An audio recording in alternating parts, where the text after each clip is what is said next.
ये स्टूडेंट्स, हम 9 क्लास की इखलाकी कहानियाँ पढ़ रहे हैं और आज की कहानी है झूठ की सज़ा। अगले वक्तों की बात है पहले वक्तों की बात है कि एक नौजवान गडरिया किसी दरिया के किनारे अपनी भेड़ें चराया करता था। गडरिया कहते जो भेड़ें चराया करने वाला होता है ना आदमी, उसको हम कहते हैं गडरिया।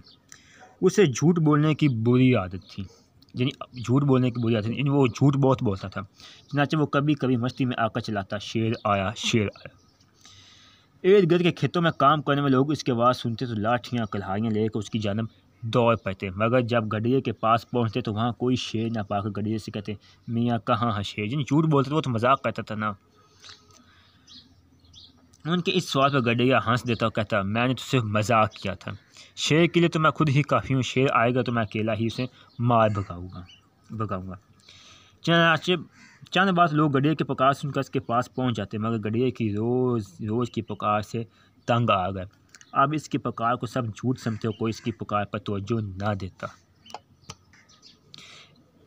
एक दिन खुदा का करना क्या हुआ, कहीं सचमुच कहीं से शेर निकला। शेर वाकई निकला है।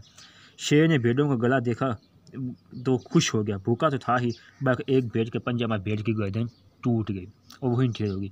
गड्ढे ने शोर मचाया, मगर कोई इसकी मदद को ना आया। गड्ढिया लाठी लहराता और शेर की जाने बात, शेर ने एक ही जश्न में गड्ढिया की गर्दन मरोड़ दी। भेड़ियाँ भाग रही तो शेर का शिकार करता था। आखिर सारा गला शेर का शिकार बन गया। सूर्य गरीब हो गया था, अंधेरा छा गया। गाँव में ना गड्ढिया आया ना भेड़ों का गला। गड्ढिया के रिश्तेदारों ने रात भर बहुत बेचैनी से गुजारी।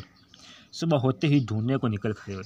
चारागाह में पहुंचे तो मुर्दा भेड़ों मरे हुए गधेयों के स्वभाव कुछ न था। गधेयों को झूठ की सजा मिल चुकी थी। सच है, झूठ का अंजाम बुरा होता था। वो बहुत झूठ बोलता था। आखिर एक दिन झूठ का तो अंजाम बुरा ही होता है।